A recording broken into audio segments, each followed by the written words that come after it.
Apa yang ada di benak Anda saat bertemu dengan lampu lalu lintas? Saat itu warna lampunya warna hijau. Pasti tetap tancap gas dong.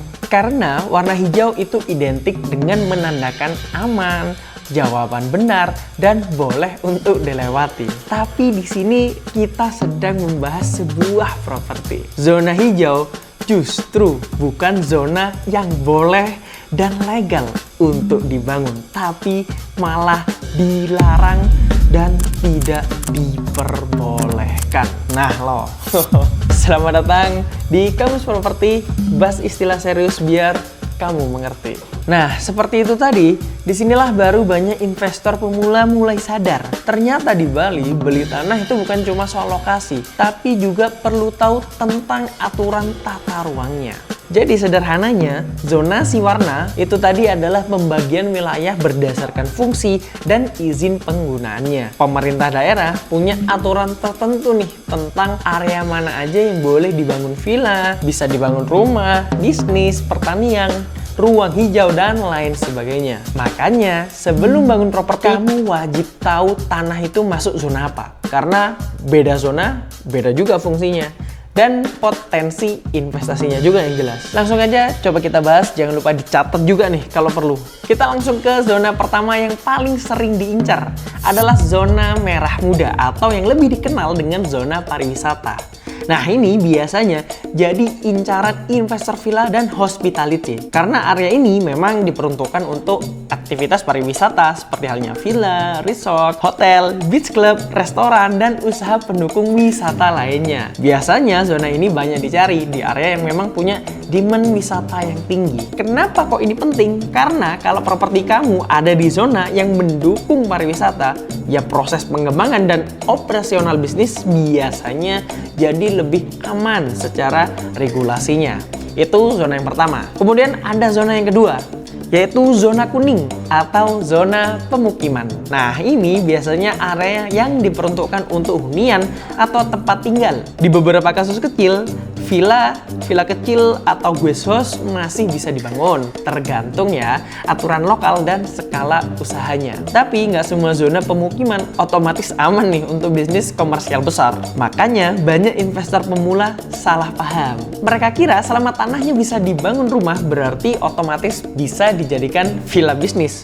Padahal ya belum tentu, karena kan ada perbedaan antara properti untuk tinggal dan properti untuk usaha. Zona berikutnya yang juga jadi acuan zona-zona yang lain di Bali adalah zona hijau atau zona pertanian dan konservasinya. Ini yang sering jadi jebakan Batman ya, karena biasanya tanah di zona hijau bisa Anda cari nih ya, pasti harganya lebih murah. Padahal view-nya bagus, dekat sawah, pemandangan alam, dan estetik banget sebenarnya kalau dibayangin punya properti di sana. Tapi yang jadi problem, zona ini umumnya diperuntukkan untuk lahan pertanian dan perlindungan lingkungan. Artinya, pembangunan properti komersial bisa sangat terbatas. Bahkan bisa jadi ada yang tidak diperbolehkan sama sekali loh. Makanya sebelum tergoda harga murah, jangan cuma lihat keestetikannya aja nih sekarang, tapi lihat juga perizinan, legal, dan jangka panjangnya. Karena dari sini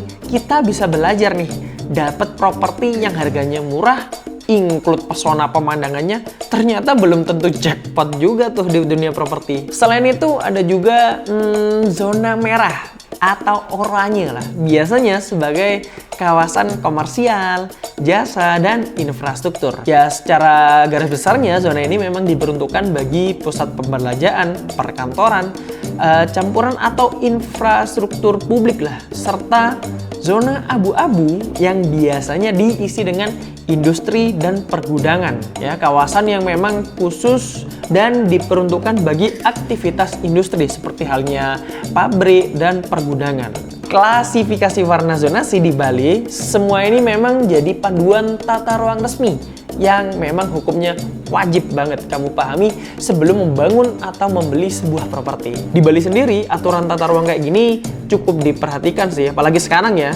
Ini banget diperhatikannya nih, karena kalau berkaitan dengan keseimbangan budaya, alam, dan pariwisata. Makanya nggak semua area bisa bebas dibangun. Jadi kalau kamu baru mau masuk dunia properti di Bali, mulai biasain untuk nanya satu hal ini sebelum deal.